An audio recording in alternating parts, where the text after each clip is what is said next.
Atom and molecule. सबसे पहले परमाणु के बारे में एक ऋषि थे कणाद, जिन्होंने बताया था कि कोई भी पदार्थ है, सब्सटेंसेज है, उसको छोटे छोटे भागों में टुकड़े करते जाएं तो अंत में एक ऐसी लिमिट प्राप्त होती है कि प्राप्त कण को और विभाजित नहीं किया जा सकता है। उस प्राप्त कण को कणाद ने क्या नाम दिया था? एटम नाम दिया। एटम शब्द का मतलब होता है जिसको काटा ना जा सके। एटम का मतलब क्या होता है? अनडिवाइडेबल, जिसको काटा ना सके, जो विभाजित नहीं हो सकता है, उसको एटम कहा जाता है।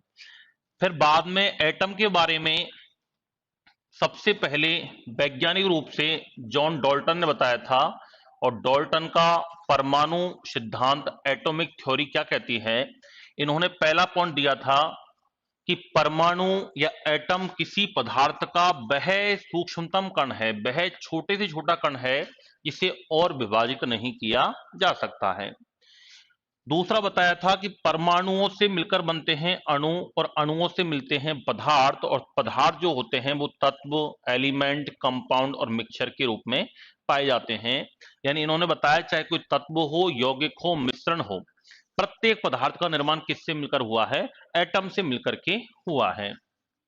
तीसरा पॉइंट उन्होंने बताया था कि एक ही तत्व के सभी जितने भी एटम्स होते हैं, सभी के केमिकल कंपोजिशन समान होता है, सभी का रासायनिक गुणधर्म सभी के समान होते हैं। जबकि अलग अलग कोई डिफरेंट डिफरेंट एलिमेंट हैं तो उन तत्वों के, परमाणुओं के रासायनिक गुणधर्म अलग अलग होते हैं। पांचवा पॉइंट उन्होंने बताया था कि परमाणु अविनाशी है, यानी परमाणु नष्ट नहीं होता है, ये कंजर्व है, परमाणु संरक्षित होता है। न तो परमाणु का निर्माण कर सकता है और न ही परमाणु का विनाश कर सकते हैं। यानी परमाणु कैसा होता है? अविनाशी होता है। इन पांचों पॉइंटों को मिलाकर क्या कहते हैं? डाल्टन का परमाणु सिद्धांत कहते हैं। लेकिन कुछ वैज्ञानिक थे जैसे Rutherford and J J Thomson. Rutherford और जे जे थॉमसन ने परमाणु सिद्धांत का खंडन किया था। इन्होंने बताया कि भाई ऐसा नहीं है, परमाणु अविभाज्य कण होता है। परमाणु में भी कुछ विशेष प्रकार के मूल कण पाए जाते हैं जिनको इलेक्ट्रॉन, प्रोटॉन, न्यूट्रॉन कहा जाता है। कुछ एलिमेंट्री पार्टिकल्स इसके अंदर भी होते हैं, कुछ स्टेबल होते हैं, कुछ अनस्टेबल होते हैं। जैसे इलेक्ट्रॉन, प्रोटॉन, न्यूट्रॉन, ये तीनों ही परमाणु के क्या हैं? स्थायी मूलकण हैं।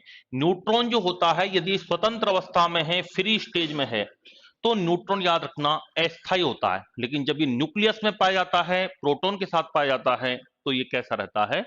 स्थायी रूप से पाया जाता है। बाकी इसका जो जीवन काल है वो लगभग 17 मिनट माना जाता है स्वतंत्र अवस्था में। लेकिन परमाणु में स्थायी रूप से क्यों होता है? क्योंकि प्रोटॉन के साथ न्यूक्लियस के अंदर जुड़ा हुआ रहता है। तो इन्होंने इसका क्या कर दिया था? खंडन कर दिया कि परमाणु में भी कुछ विशेष मूल प्रकार कण होते हैं। इलेक्ट्रॉन, प्रोटॉन, न्यूट्रॉन के बारे में तो मैंने शायद आपको लिखवाया था, चार्ज वगैरह। इलेक्ट्रॉन नेगेटिव चार्ज होता है, प्रोटॉन धनावेशी चार्ज होता है, न्यूट्रॉन न्यूट्रल होता है। इलेक्ट्रॉन पर चार्ज का मान होता है 1.67 इंटू 10⁻19 कूलाम। प्रोटॉन पर भी यही होता है 1.67 इंटू 10⁻19 कूलाम। और न्यूट्रॉन पर चार्ज का मान 0 होता है। इलेक्ट्रॉन का जो मास होता है वो होता है 9.1 इंटू 10⁻31 किलोग्राम।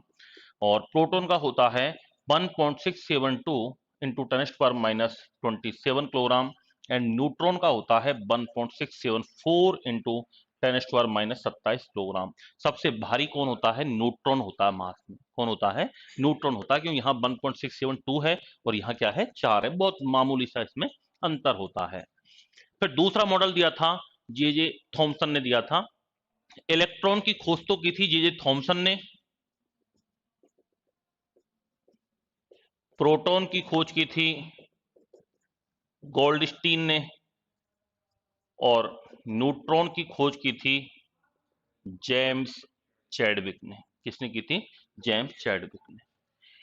तो लिखिए थोड़ा सा, परमाणु एवं अणु, एटम एंड मॉलिक्यूल। देखो, सर्वप्रथम महर्षि कणाद ने बताया कि,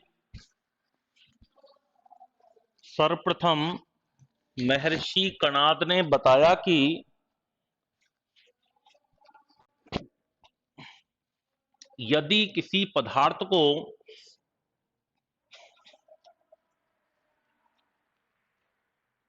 यदि किसी पदार्थ को छोटे छोटे भागों में विभाजित करते जाएं,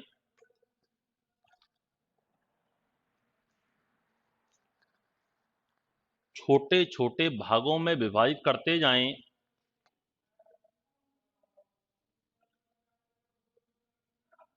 तो अंत में एक ऐसी सीमा प्राप्त होती है,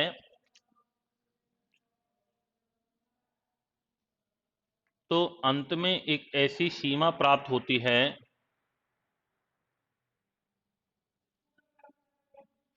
कि प्राप्त मूल कण को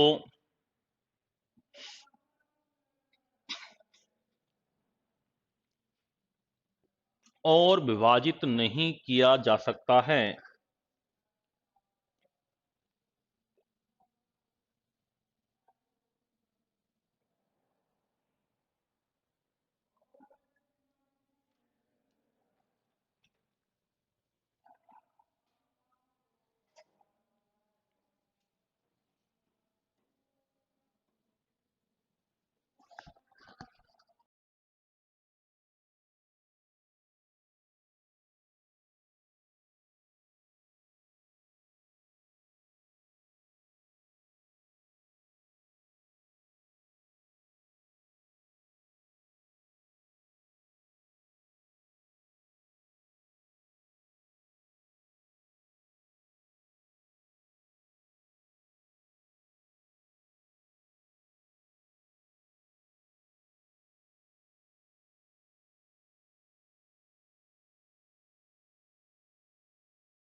कणाद ने बताया कि सर्वप्रथम किसी पदार्थ को छोटे छोटे भागों में विभाजित करते जाएं तो अंत में कैसी सीमा प्राप्त होती है, प्राप्त कण को और विभाजित नहीं कह सकता है। कणाद ने इस कण को क्या नाम दिया था? परमाणु नाम दिया। नीचे लिखो, और बताया कि संपूर्ण सृष्टि का निर्माण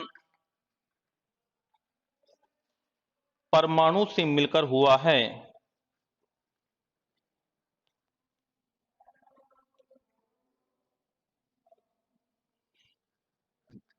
संपूर्ण सृष्टि का निर्माण परमाणु से मिलकर हुआ है।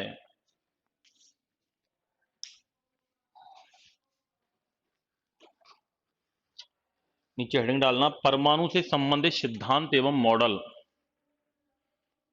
परमाणु से संबंधित सिद्धांत एवं मॉडल।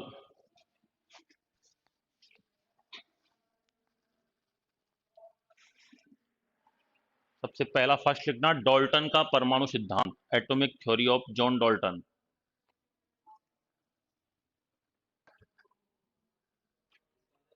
डाल्टन का परमाणु सिद्धांत, atomic theory of John Dalton.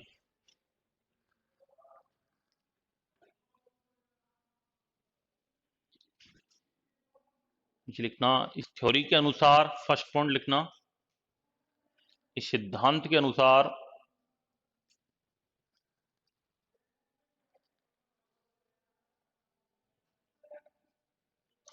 सिद्धांत के अनुसार परमाणु किसी पदार्थ का वह सूक्ष्मतम कण है।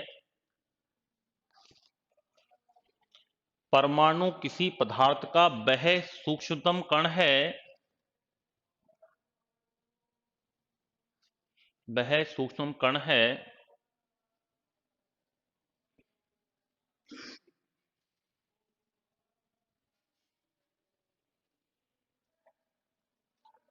सूक्ष्म कण है जिसे और विभाजित नहीं किया जा सकता है।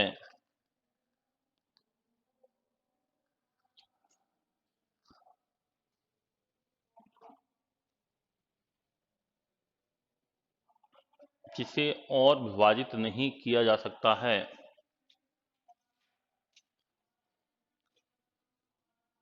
नीचे लिखना, प्रत्येक पदार्थ चाहे कोई तत्व हो, अगला पॉइंट लिखना इसमें, प्रत्येक पदार्थ चाहे कोई तत्व हो,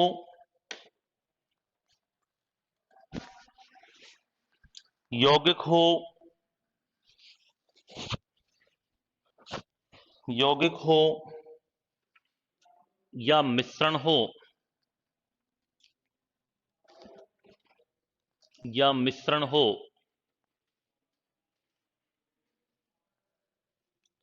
सभी का निर्माण परमाणु से मिलकर होता है।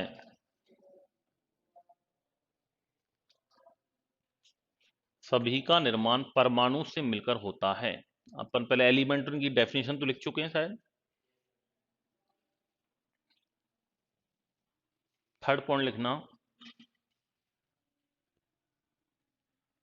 एक ही तत्व के सभी परमाणुओं के, एक ही एलिमेंट के सभी परमाणुओं के, एटम्स के केमिकल कंपोजिशन एंड कैरेक्टरिस्टिक्स, रासायनिक गुणधर्म एवं संगठन,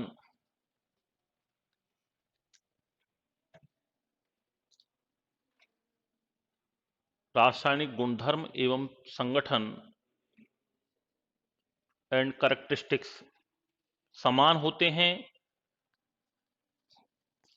समान होते हैं तथा अलग अलग तत्वों के, तथा अलग अलग तत्वों के सभी परमाणुओं के, सभी परमाणुओं के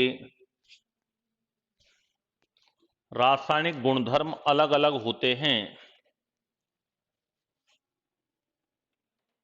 रासायनिक गुणधर्म अलग अलग होते हैं।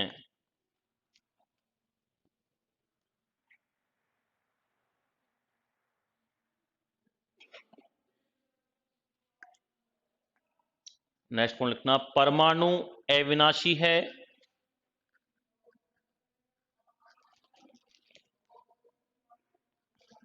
परमाणु अविनाशी है। कंजर्व, संरक्षित। अर्थात न तो परमाणु का निर्माण होता है,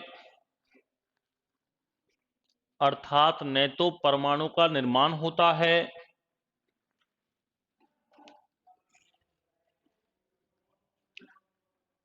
और न ही परमाणु का विनाश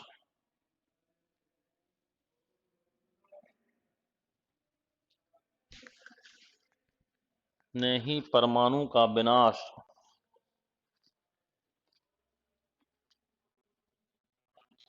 पैराग्राफ चेंज कर लिखना। रदरफोर्ड तथा जे थॉमसन ने रदरफोर्ड तथा जे थॉमसन ने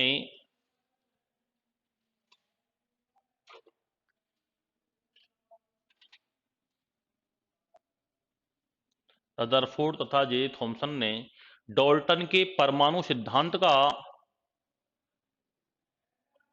डाल्टन के परमाणु सिद्धांत का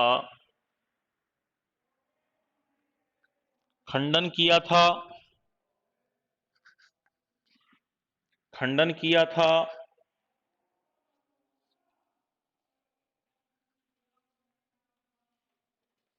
और बताया कि परमाणु विखंडनीय है और बताया कि परमाणु एटम विखंडनीय है।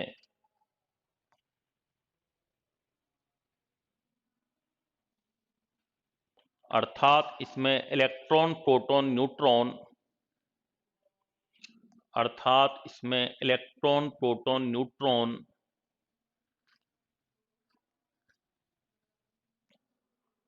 स्थायी मूलकण स्टेबल एलिमेंट्री पार्टिकल्स स्थायी मूल कणों के रूप में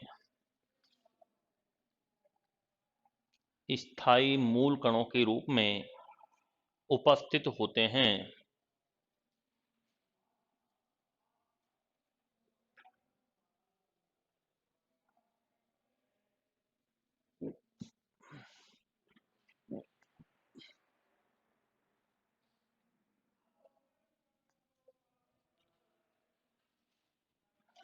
दूसरा लिखो जे थॉमसन का परमाणु मॉडल। ये मैं पहले लिखवा दिया था ये सारा, आप नए विद्यार्थी को नोट करना चाहो तो लिख लो। इलेक्ट्रॉन पहले इसलिए ना, इलेक्ट्रॉन नेगेटिव चार्ज होता है ये ऋणावेशित, डिस्कवर्ड बाय जे थॉमसन।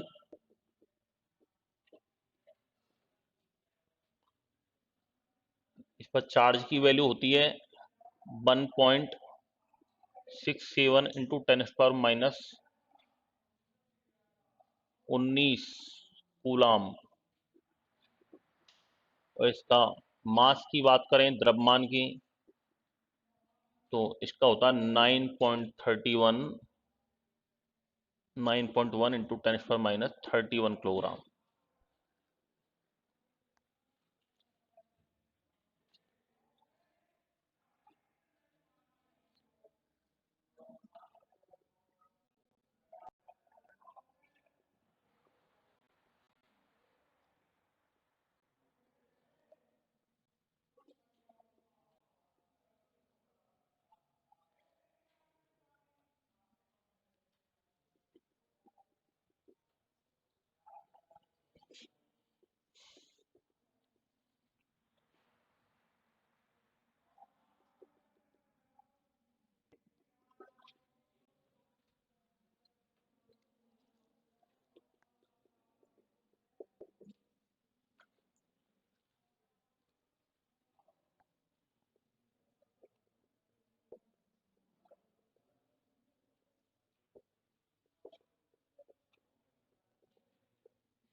आपको जाना है उधर?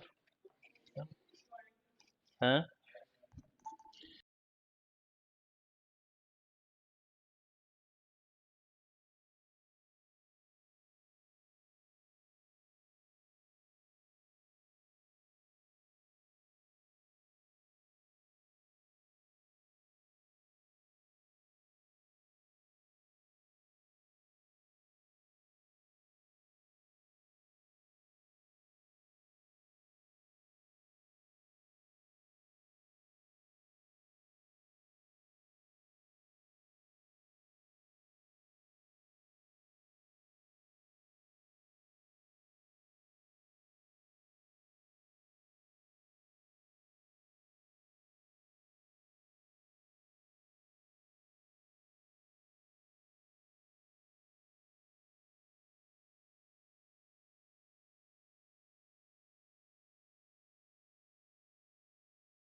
अब देखो जे थॉमसन का परमाणु मॉडल।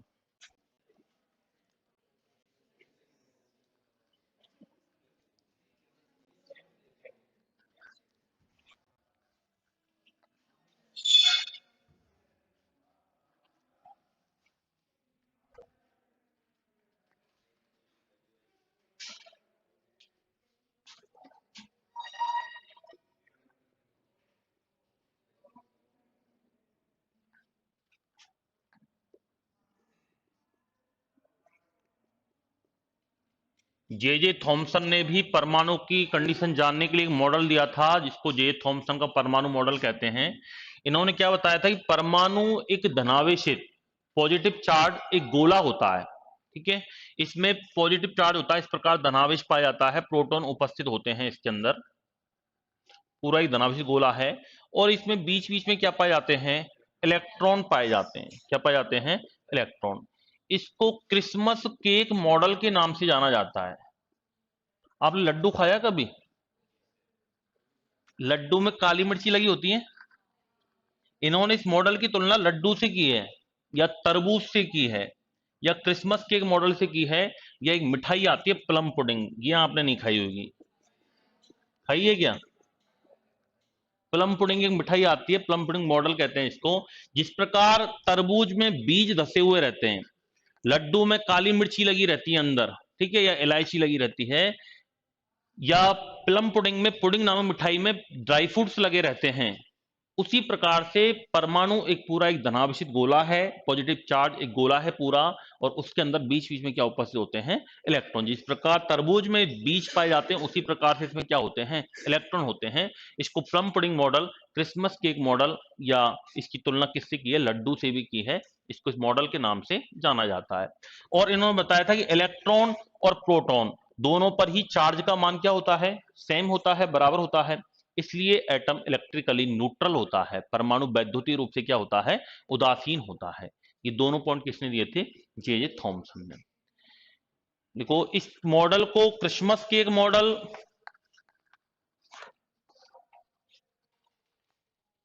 इस मॉडल को Christmas cake model, Christmas cake model या प्लम पुडिंग मॉडल के नाम से जाना जाता है।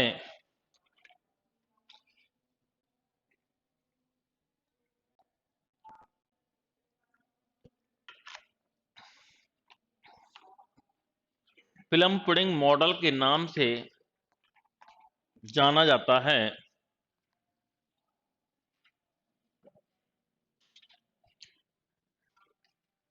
इस मॉडल के अनुसार,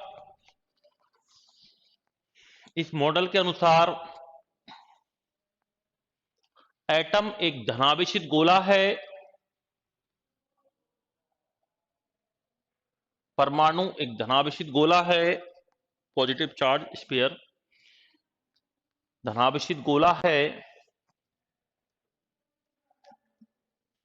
जिसमें इलेक्ट्रॉन्स धसे हुए रहते हैं, जिसमें इलेक्ट्रॉन धसे हुए रहते हैं।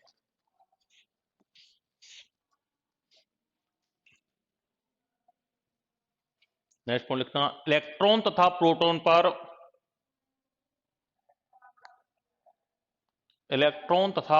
पर चार्ज का मान समान होने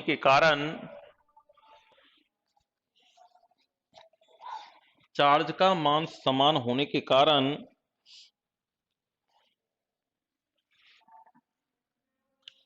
परमाणु वैद्युतीय रूप से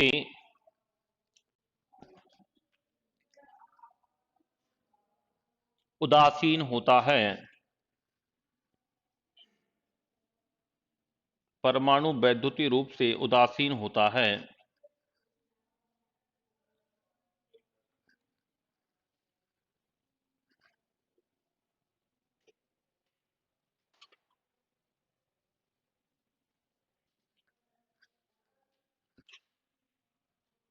न्यूट्रल होता है। तीसरा लिखना, रदरफोर्ड का परमाणु model, atomic model of Rutherford.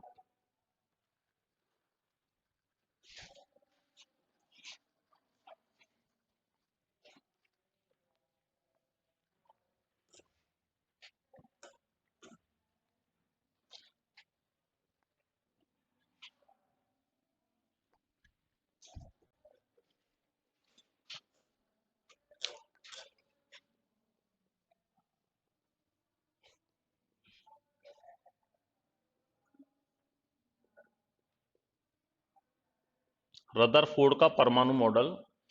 Rutherford ने एटम की कंडीशन जानने के लिए इन्होंने एक प्रयोग किया था, एल्फा कण, एल्फा पार्टिकल्स स्कैटरिंग, एल्फा कण प्रकीर्णन प्रयोग किया था इन्होंने। एल्फा कण क्या होते हैं? ये हीलियम कण होते हैं जिन पर 2+ चार्ज होता है, ये भी पॉजिटिव आयन होते हैं। इन्होंने इस प्रयोग को करने के लिए एक सोने की गोल्ड फॉइल चुनी थी, एक सोने की पतली पन्नी चुनी थी। सोने की ही क्यों चुनी थी? क्योंकि सोने में सबसे ज्यादा डक्टिलिटी पाई जाती है, मेलेबिलिटी पाई जाती है। यानी बहुत, ऐसा बता दें कि 1 ग्राम सोने से किलोमीटर 2 किलोमीटर लंबा वायर भी बन सकता है, बहुत पतला बारीक वायर बन सकता है। यानी इसमें बहुत ज्यादा डक्टिलिटी और मेलेबिलिटी पाई जाती है। मेलेबिलिटी का मतलब होता है आघात वर्धनीयता, जब अपन चोट मारे और कोई चीज फैले, तन्यता उसको खींचना, जिसके वायर खींचे जा सकते हैं। अभी मोटर व्हीकल इंस्पेक्टर का एक क्वेश्चन आया था, परसों पेपर हुआ था ना, दिनेश बोर्ड ने क्वेश्चन आया था उसमें कि धातु के अपन तार खींचे जा सकते हैं या उसको लंबाई तो हम खींच सकते हैं, ये गुण क्या कहलाता है? तो इसको डक्टिलिटी कहते हैं, तन्यता कहते हैं। ये प्रश्न आया हुआ है परसों, मैंने पहले भी आपको बताया था जब मेटल्स पढ़ाई थी, जब कि मेटल्स में मेनली डक्टिलिटी और मेलेबिलिटी दोनों ही गुण पाए जाते हैं। तो इन्होंने सोने की पतली पन्नी को चुना था क्योंकि इनको बहुत ही पतली परत की आवश्यकता थी। फिर भी ये पन्नी लगभग 1000 एटम्स के बराबर मोटी थी, बहुत ही पतली परत की आवश्यकता थी। और प्रत्येक चीज परमाणु एटम से मिलकर बनी होती है, तो ये एक तरीके से इसके अंदर एटम होते हैं। ये गोल्ड फॉइल है, सोने की पतली पन्नी है। और एक तरफ लिए थे रदरफोर्ड ने लगभग 20,000 एल्फा पार्टिकल्स लिए थे और इनकी बमबारी करवाई थी, इसको टकराया गया था किस पर? सोने की पतली पन्नी पर। इसके पीछे एक पर्दा बनाया गया था जिस पर जिंक सल्फाइड का लेप होता है। जिंक सल्फाइड का बताया था मैंने आपको, स्फुरदीप्ति फोटोस्फेरेंस जो पर्दे होते हैं उनको बनाने में किया जाता है। यानी कोई चीज पे जब गिरेगी ना तो इसे चमकती हुई दिखाई देगी, वो दिखेगी कि कितने डिग्री पर विक्षेपित हुई, कहां गई, वो विक्षेपित होती है इससे। तो एक चमकदार एक पर्दा होता है जिस पर जिंक सल्फाइड का लेप चढ़ा होता है इस पर। तो सबसे पहले क्या देखा रदरफोर्ड ने? लगभग 20,000 एल्फा कणों में से अधिकतर एल्फा कण इस सोने की पन्नी को क्रॉस करते हुए पार निकल गए, क्रॉस कर गए इसको। जिससे रदरफोर्ड ने क्या रिजल्ट प्राप्त किया कि परमाणु का अधिकांश पोर्शन खाली होता है। कैसा होता है? खाली। भाई कोई विक्षेपण ही नहीं हुआ, सीधे गए पार निकल गए, इसका मतलब क्या है कि परमाणु का अधिकांश पार्ट कैसा होता है? खाली होता है। दूसरा प्रेक्षण क्या हुआ था उनका, दूसरा ऑब्जर्वेशन उन्होंने किया था कि कुछ कण सीधे गए, जैसे ही सोने की पन्नी से टकराए, कोई 90 डिग्री के एंगल से, कोई 120 डिग्री के एंगल से, ये किससे विक्षेपित, इससे धीरे धीरे हो गए, रिफ्लेक्ट हो गए इस प्रकार से। इससे क्या परिणाम प्राप्त हुआ कि परमाणु में, एटम में कहीं कहीं क्या होते हैं? इलेक्ट्रॉन होते हैं। क्या होते हैं? इलेक्ट्रॉन। हालांकि ये चर्चा तो जे थॉमसन ही कर चुका था, बता चुका था। सरप्राइजेबल जो एक लास्ट वाला जो ऑब्जर्वेशन था वो ये था कि लगभग 20,000 अल्फा पार्टिकल्स कणों में से एक कण सीधा गया और सोने की पन्नी से टकराने के पश्चात वापस वो 180 डिग्री 180 डिग्री के कोण पर वापस लौट आया। ये इतना सरप्राइज या इतना आश्चर्यजनक प्रयोग था कि जैसे अपन कोई कागज है, पेज है, कागज का टुकड़ा है, उस पर यदि अपन 20 इंच के गोले को दागें और वो गोला उस कागज से टकराने के बाद वापस आ जाए। भाई अपन दीवार फेंक के मारे तो फिर भी आ जाएगा वो, लेकिन किसी एक पेपर है, ये ओएमआर सीट है, इस पर यदि अपन 20 इंच का गोला दागें और इससे टकरा करके वो वापस आ जाए, ये इतना सरप्राइज था। और ऐसा क्यों हुआ था? क्योंकि परमाणु का समस्त धनावेशित भाग परमाणु कहां होता है? केंद्र में होता है, सेंटर में होता है, जिसे रदरफोर्ड ने नाभिक नाम दिया था। क्या नाम दिया था? नाभिक, न्यूक्लियस नाम दिया था। और न्यूक्लियस की खोज के लिए रदरफोर्ड को नोबेल प्राइज से भी सम्मानित किया गया था। और क्या बताया कि नाभिक में पाए जाते हैं प्रोटॉन एंड न्यूट्रॉन। और प्रोटॉन होता है पॉजिटिव चार्ज, धनावेशित। और हीलियम भी कैसे होते हैं? धनावेशित होते हैं। समान सेम चार्ज एक दूसरे को क्या करते हैं? प्रतिकर्षित करते हैं, रिपल्सन करते हैं। जैसे ही पॉजिटिव पॉजिटिव जुड़े, एक दूसरे से क्या हो गई? ये प्रतिकर्षित हो गए। इसलिए ये कण 180 डिग्री कोण पर वापस लौट आया। यानी नाभिक की खोज हुई थी इससे। किसकी खोज हुई थी? नाभिक की। और नाभिक की खोज के लिए रदरफोर्ड को नोबेल पुरस्कार से सम्मानित किया गया था। और बताया कि इलेक्ट्रॉन इस नाभिक के चारों ओर लगातार वृत्ताकार मार्ग में चक्कर लगाते रहते हैं। यानी लगभग कंप्लीट चर्चा हो चुकी थी। लेकिन फिजिक्स में एक सिद्धांत होता है मैक्सवेल का, इलेक्ट्रोडायनामिक्स थ्योरी, विद्युत गतिकी सिद्धांत। इलेक्ट्रोडायनामिक्स थ्योरी क्या कहती है कि जब भी कोई इलेक्ट्रिक चार्ज पार्टिकल किसी भी सर्कुलर मार्ग पर, किसी भी वृत्ताकार मार्ग पर यदि चारों ओर चक्कर लगाता है, राउंड राउंड घूमता है, तो लगातार उसकी एनर्जी कम होती है और इसकी रेडियस भी कम होती है।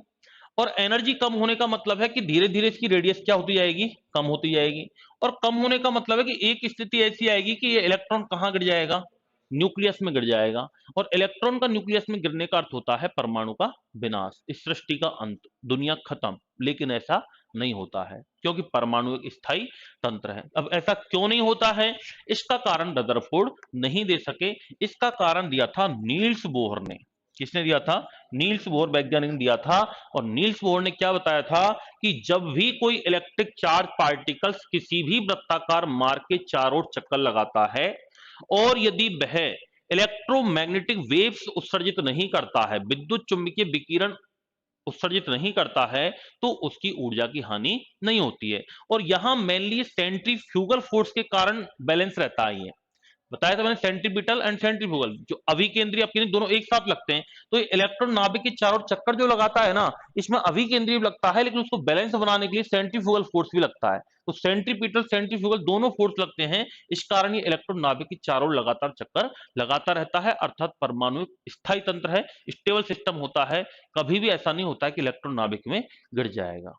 अंत में नील्स बोहर को परमाणु योगदान के लिए नोबेल पुरस्कार से सम्मानित किया गया था। इन दोनों को ही किया था, रदरफोर्ड को और नील्स बोहर को। रदरफोर्ड ऑलमोस्ट जानकारी दे चुके थे, बस अटका कहां दिया था? मैक्सवेल ने इलेक्ट्रोडायनामिक्स थ्योरी के अनुसार। इसका जवाब इन्होंने नहीं दिया था, इसका जवाब किसने दिया था? नील्स बोहर ने दिया था। तीसरा लिखना रदरफोर्ड का परमाणु मॉडल। देखो, रदरफोर्ड ने परमाणु की स्थिति जानने के लिए, रदरफोर्ड ने परमाणु की स्थिति जानने के लिए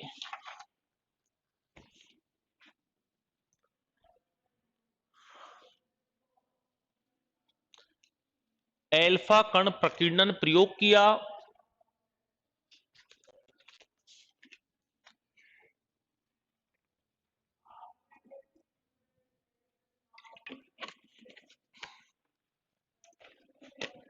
जिसमें इन्होंने सोने की पतली फॉइल पर, पन्नी पर, जिसमें इन्होंने सोने की पतली पन्नी पर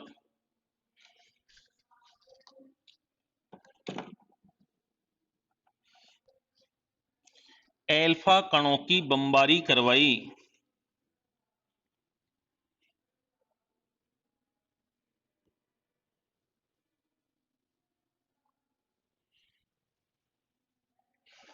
अल्फा कणों की बमबारी करवाई।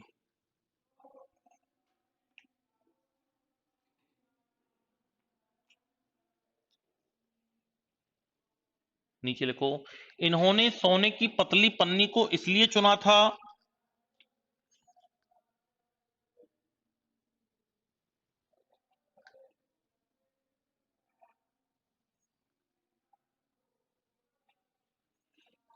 क्योंकि इन्हें बहुत ही पतली परत की आवश्यकता थी।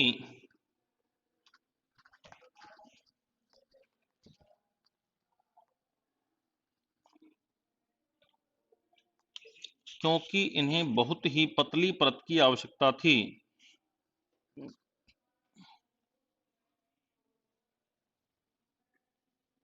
फिर भी यह पन्नी लगभग 1000 परमाणुओं के बराबर मोटी थी। फिर भी यह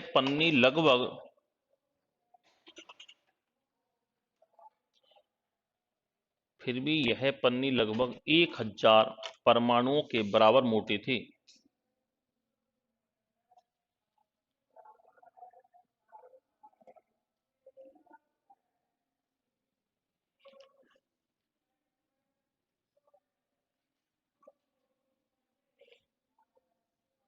नीचे लिखना, इन्होंने इस प्रयोग के दौरान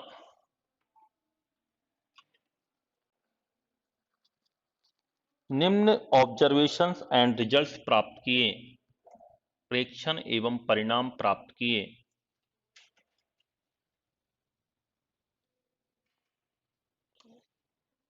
ऑब्जर्वेशंस एंड रिजल्ट्स प्राप्त किए। पहला पॉइंट लिखना, अधिकांश अल्फा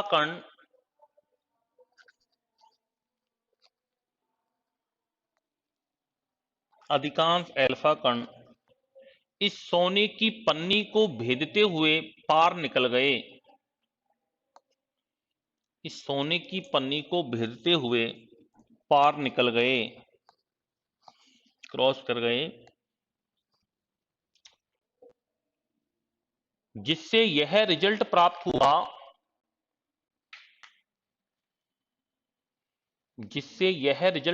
हुआ कि परमाणु का अधिकांश भाग खाली होता है।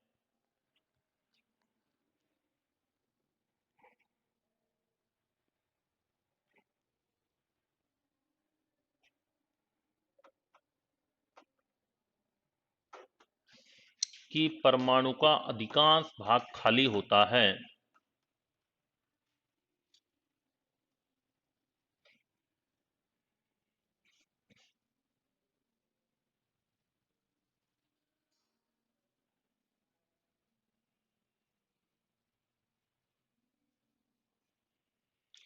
सेकंड पॉइंट लिखना, कुछ अल्फा कण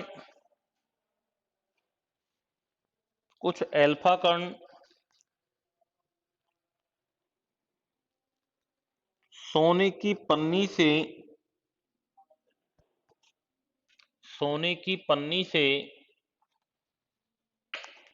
टकराने के पश्चात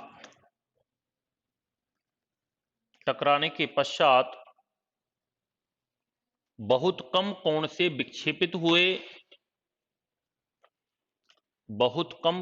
विक्षेपित हुए, जिससे यह परिणाम प्राप्त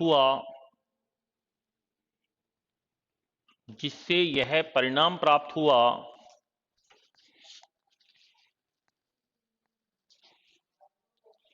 कि परमाणु में बीच बीच में इलेक्ट्रॉन्स उपस्थित होते हैं। बीच बीच में इलेक्ट्रॉन्स उपस्थित होते हैं।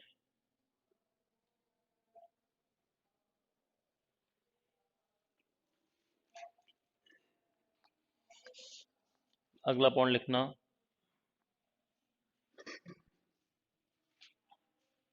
आश्चर्यजनक रूप से एक अल्फा कण आश्चर्यजनक रूप से एक अल्फा कण सोने की पन्नी को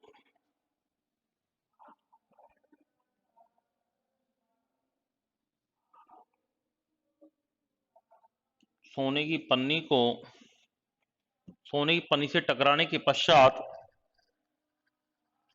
180 डिग्री के कोण पर वापस लौट आया। 180 डिग्री के कोण पर वापस लौट आया।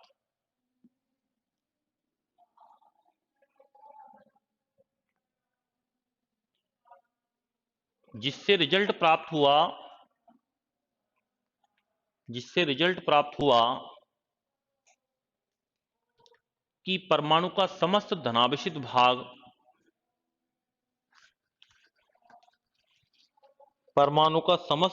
भाग परमाणु के केंद्र नाभिक में स्थित होता है। परमाणु के केंद्र नाभिक में स्थित होता है। यह परमाणु के केंद्र में होता है, जिसे न्यूक्लियस नाम दिया गया, जिसे रदरफोर्ड ने न्यूक्लियस नाम दिया, या जिसकी खोज रदरफोर्ड ने की थी। और रदरफोर्ड को इनकी खोज के लिए नोबेल पुरस्कार से भी सम्मानित किया गया है।